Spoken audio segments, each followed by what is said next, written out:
Today starts a Sunday, not really a day of rest. No, it's a day of work. Husband? Hi. What are we doing today? Well, I don't know. Turn around and look at our rig. That's not destruction. That's deconstruction. Yeah, deconstruction. Welcome to a day in the life of owning a Grand Design. We have multiple broken and bent brackets. We've discovered it, well, not long ago, but the more we pulled apart, the more trouble we found.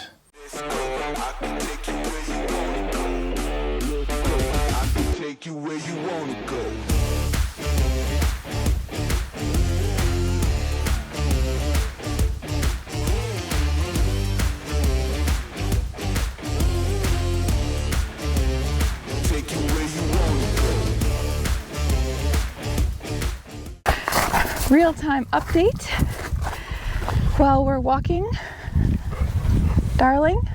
Yeah, we're stuck here. The date is September 30th. Officially 1 year traveling full time. Officially 1 year. And we were supposed to be on the road at least 3 weeks ago, back on our full-time RV life and adventure journey. Unfortunately, we bought into the Grand Delusion. And it's pretty stressful and pretty upsetting. We are currently stuck where we are. We cannot move the RV due to some broken welds on the frame. Yeah, three broken floor joists, 8 broken exterior outrigger brackets, and we don't know if our main I-beams are bent or not. Or cracked. Does anybody want to know what it looks like underneath a Grand Design toy hauler? I'll give you a full tour, quote unquote. I'm sitting in between, cross-legged, and this is basically the underside of the floor. This, you can see, is moving, and it's completely broken away on the bottom portion of the I-beam. This isn't the only cross member or floor joist beam that has this. This is the second one. You can see also completely separated from the bottom of the I-beam. And up there, yeah, it's okay. Here's the next one. And also has completely separated. And I'm going to show you this from this side, because you can see, Jason, about the quality of the welds. Well, I've never welded a day in my life, and I could probably do better. It literally looks like bubble gum. When I talked to Lippert, they actually said that the cross-member joists, they're not Lippert parts or Lippert components, they're Grand Design. So the fact that Grand Design told us that it was our fault that their welds underneath something that people can't inspect regularly was our fault, was really a piss off. Yeah. I don't like to be gaslit when I know what the truth is. And for them to assess that with only photos was also really annoying. And to be told that you're wrong and that you don't take care of your... We don't maintain our rig. We don't maintain our rig, and we don't follow the user manual and all that stuff is just... It's grossly inaccurate. Not true. So yeah. It's so frustrating. We went on this life. I'm going to cry. We started this life thinking we knew we would have problems, but we also thought that we would be supported by the manufacturer within our warranty periods. And the fact that that we weren't is like, we went through a couple weeks of, what the heck are we going to do? We can't move this thing because we don't want to drive it anywhere because we're worried that more things are going to fall apart. Shucks. This is our home and we just want to fix it. And unfortunately, that comes out of pocket now on an already tight budget for us. But we just have to keep going. So, we have been stressing out for the last 2.5 months. What we thought was going to be an awesome summer in Nova Scotia and Cape Breton and exploring Jason's backyard has turned into phone calls with Grand Design and inspections with RV dealerships, and finally a denied warranty claim for what is clearly should be covered. So we're on the hook for getting the frame repairs done that we need to do to get back on the road. Because Grand Design is blaming us for it. They're not taking any responsibility for their inadequate builds, in my opinion. They weren't much help. Customer service seemed sympathetic at first, but that was just a deception. As time went on and conversations got larger and more concerned, I guess, they've fought back a bit, tried to start blaming us. And then also, even though our rig was still under the warranty that Grand Design extended because of the frame issues, they said it was a goodwill gesture to do the repair when we started getting a little bit heated. And then after that, we heard nothing for, I don't know, a week or two. And then finally they came back and said it was our fault, that the damages were done and they weren't covering it. End of our relationship with Grand Deception. Yeah, and we're not the first people. They say it's only 1% or less than 1%. I guess we're now part of that group, but I'm pretty sure it's well over 1%. They're shutting people up by NDAs, the ones that do get bought out. Or buybacks. Ours wasn't an option, obviously, because they denied the problem existed in ours. And we refused to tow it to Indiana where they wanted to take it to for risk of further damage. And we weren't going to put ourselves or potentially anybody else driving on the highways that were in our path if something were to go wrong. Yeah. So as soon as we kind of discussed that it was up to them to get it there, that's when they denied the claim. Yeah. What have we been doing while we've been stuck? Yeah, not a whole lot. No, but we've gotten to go out on your cousin's boat. Yeah. Got out in the boat, went to his, they call it sea camp, which is basically only accessed by water. That was fun. And hung out there for a while, a couple times actually. We got to go fishing. Did a little cod fishing. Mm-hmm. Caught some pretty nice cod. That was fun. Yep. A little exhausting, but it's always fun to get out and do that kind of thing. We watched the kids participate in a mackerel fishing derby. Yeah, that was pretty cool. We went on a couple sunset cruises and droned some seals. Yep, scared the crap out of a couple seals. While we were looking for whales. Tried to attack the drone. But I'm a good flyer.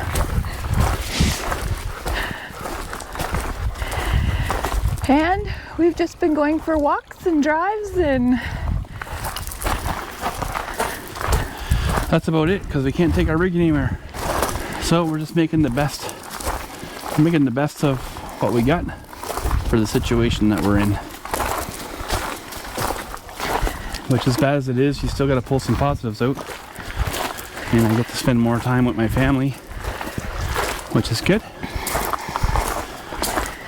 Before we potentially head back on the road, if that's possible.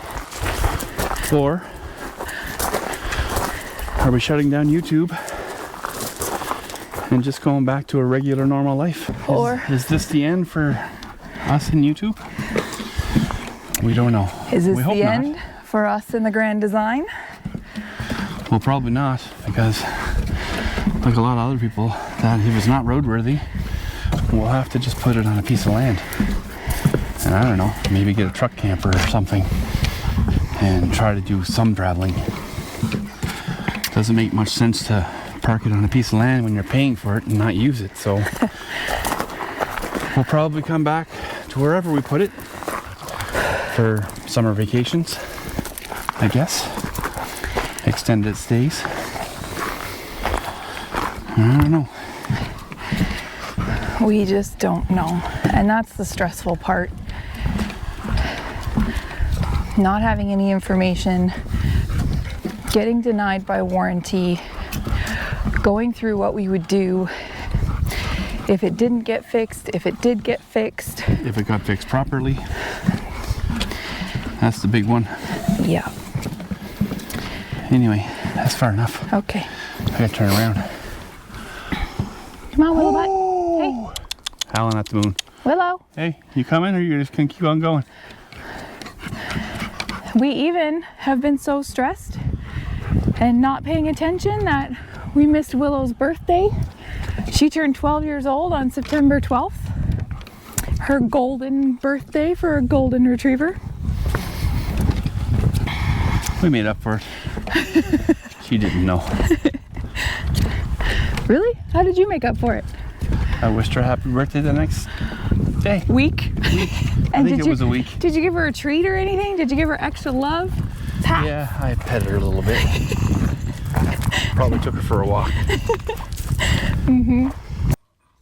From probably the first week that we bought it, whether if it's doors that come loose or drawer sliders that come apart because they're cheap. So you can't say that we haven't been maintaining it.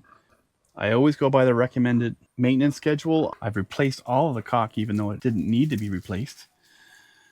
We're always on top of resealing, checking the roof to make sure the lap sealant is done so there's no water intrusion. But as far as mechanical components and stuff like this is beyond the scope of any normal general user. maintenance. Yeah. You know what I mean? I can see, change your brakes, grease your bearings, exercise your generator, those kind of things that are owner requirements, I think, in my eyes. But when it comes to a frame, one, we're not engineers. Two, I'm not a certified welder or a welder at all. And they blame it on us. So we don't have good things to say about this manufacturer. And we're just going to move on. The trailer's not worth anything. We couldn't sell it if we tried because the first questions they ask, because they're so prone to these problems, are, did you have any flex issues?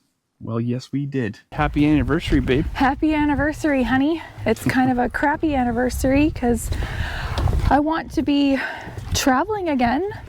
Our plans way back when were to spend the summer in Nova Scotia and then in the fall here drive down the east coast of the United States in Maine and Vermont and catch the fall colors and do some ATV riding in some of the areas that we wanted to see. And now we actually don't know what we're gonna do. So while we're waiting on trying to find welders, local welders, where we don't have to move the RV very far, or that they can come to us to get welding done. It's pretty difficult. It's pretty difficult. We're just not close to any major centers and major... there's just not many certified welding outfits. Yeah. In this area. And there's even some that we had to contact for quotes and send photos. Some refused to take the work on because they didn't want to touch it. They felt the damage was too extensive and they couldn't guarantee that their work would actually remediate the problems. Right. It's not worth the mental health strain. They just give up. I mean, we want to do a lot more traveling in this rig, but it's worthless. Right now it's worthless and pointless because we could cause more damage even when it's fixed. We don't know what's all wrong with it. It's a lot of it's hidden. So I'm sure like other people, they'd just say the heck with it and, I don't know, put it on a piece of property or something and just use it that way, which is not its intended use. We don't have a park model. Yeah. We have a toy hauler fifth wheel. that's meant to travel in. And meant to haul toys. Anyway, that's our gripe. More to come. Yeah, a lot more to come. We'll keep you updated from this real-time update here. And in the meantime, we do have some footage and some videos coming from the adventures that we did get up to in Cape Breton and a portion of Nova Scotia this year. A couple motorcycle rides and side-by-side ride, testing out the new side-by-side with Jason's kids. So we'll link those as they come out. Yeah, we'd love to see your support. And if you haven't already, hit that subscribe button. That really helps us out and gets us over our 1,000 subscribers before Christmas. I think we're gonna meet it with your help. Yeah. Yeah, we're pretty disappointed, upset, and just the Disgusted. Disgusted. The support system is just not there. So anyway, we're gonna trug along and see what happens next. Stick around.